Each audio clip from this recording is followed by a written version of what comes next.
అంటే మత్తయి సువార్తలో యేసుక్రీస్తు వారు కుక్కలతో ఉపమానం చెప్తారు. అది ఎందుకు ఏంటి అనేది మనం ఈరోజు ఈ అంశంలో చక్కగా వివరంగా తెలుసుకునే ప్రయత్నం చేద్దాం.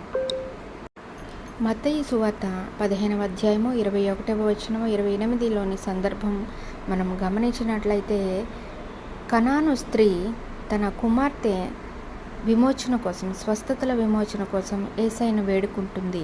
మరి యేసయ్య తైర్, సినోను ప్రాంతాలకు వెళ్ళేటప్పుడు అక్కడ ఒక కనాను స్త్రీ, ప్రభువా, దావీదు కుమారా, నాకు కనికరించు, నాపై దయచూపు, నా కుమార్తె అనేక రుగ్మతలతో పట్టి పీడింపబడుతుంది అని వేడుకుంటుంది. అప్పుడు యేసయ్య మొదట స్పందించరు. శిష్యులు ఆమెను పంపివేయాలని కూడా ప్రభువుని అడుగుతారనమాట. అప్పుడు యేసయ్య ఏం చెప్తారంటే, నేను ఇశ్రాయేలు ఇంటి కోల్పోయిన గొర్రెల కొరకు మాత్రమే పంపబడిన వాడను అని ఆమెతో అంటారనమాట.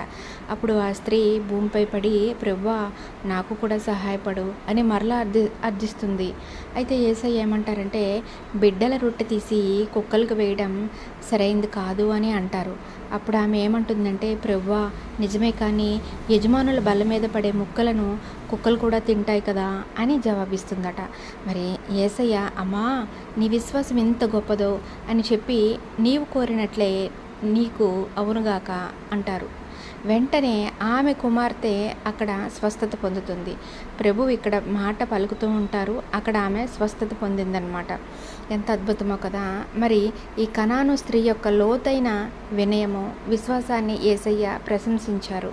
ఈ సంఘటన ద్వారా దేవుని అనుగ్రహము, కృప యూదులకు మాత్రమే కాకుండా ఇతరులకు మరి అందుబాటులో ఉందని కూడా మనము అర్థం చేసుకోగలుగుతాం.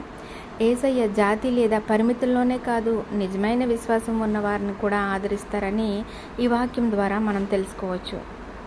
అయితే ఇక్కడ గమనించాల్సింది ఏంటంటే, పాత నిబంధనల ప్రకారం మనం ఆలోచించినట్లయితే ఈ ఉపమానంలో బిడ్డల రొట్టె తీసి కుక్కలకు వేయడం అంటే దేవుని ముఖ్యమైన ఆశీర్వాదాన్ని నిజమైన వారికే ముందుగా ఇవ్వడం, అంటే అది యూదులకే మాత్రమే ముందుగా దేవుడు ఒక వాగ్దానంగా ప్రకటించారు కదా.